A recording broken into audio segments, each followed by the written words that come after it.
Now it's time for our weekly energy update with Dan McTeague, president of Canadians for Affordable Energy.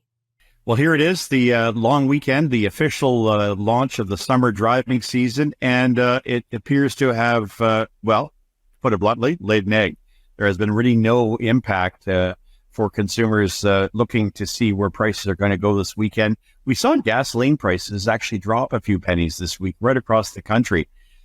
Since Wednesday, we've started to see that pick up again. So an increase Thursday of 1 penny, an increase Friday of 1 penny, an increase of another penny for Saturday, and likely another penny for Sunday. But that seems to be where we're heading here these days with respects to gasoline prices at this time, because we're seeing, really a market that hasn't quite responded to the real numbers. And the real numbers will come next week when the U.S. enters its Memorial Day long weekend, week after ours. They're not in sync this year, so that makes a big difference. Traditionally, we see gas prices across Canada move up about 7 to 8 cents a liter. So by this time next week, we're going to be talking a very different scenario, especially the end of next week. So enjoy your weekend. It's going to be, relatively speaking, a little cheaper than it was, say, mid-April when we saw especially in Eastern Canada, the spikes in energy prices in Vancouver, of course, as a result of the switch over from winter to summer gasoline. But that's not going to remain. There's a few factors that I think play well into this.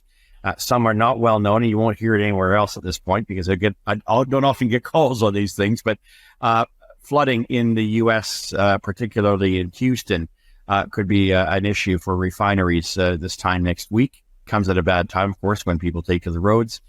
OPEC is to meet on the 1st of June. They will make a decision likely to maintain, at the very least, the production cuts. That's going to continue to draw down the supply of oil. And of course, by next week, again, with the U.S.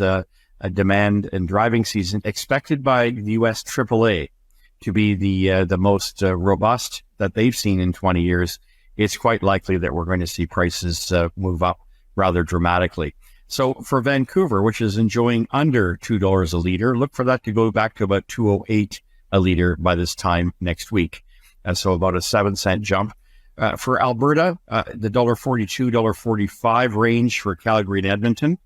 Look for those to go up about 4 cents a liter, back to $1.48. Although we find that in Saskatchewan and Manitoba and Alberta, prices remain very sticky. Gas stations don't often respond to market price signals. Even when the price of what it costs to replace their fuel goes up, they often hold on for dear life and then raise it not by 3 or 4 cents a liter, but by 10 and 12 cents a liter, frustrating a lot of motorists. So the same thing for Saskatchewan.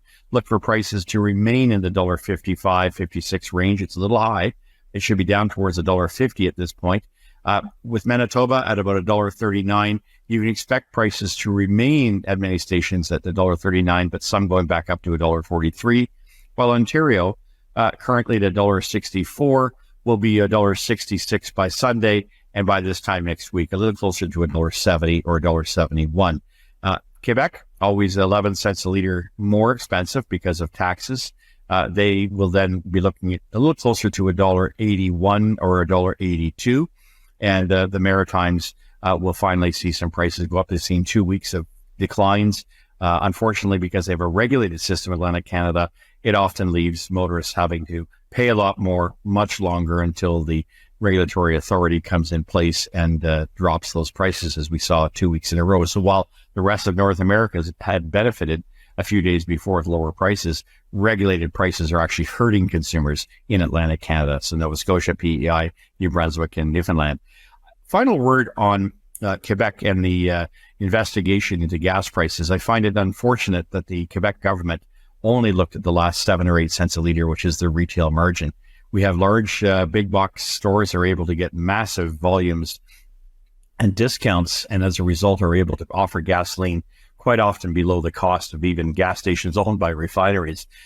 So focusing on the last 8 cents a liter or 7 cents a liter, which is the retail margin, is all fine and dandy, especially when you say, well, we'll just do exactly what other sites like GasBuddy have been doing for 20, 25 years. It's unfortunate that an opportunity was lost not to look at the rest of it, including the grotesque amount of taxes, which politicians in Quebec and in Canada want to impose in even greater forms to drive up the price of gasoline so we can all drive around those trendy EVs.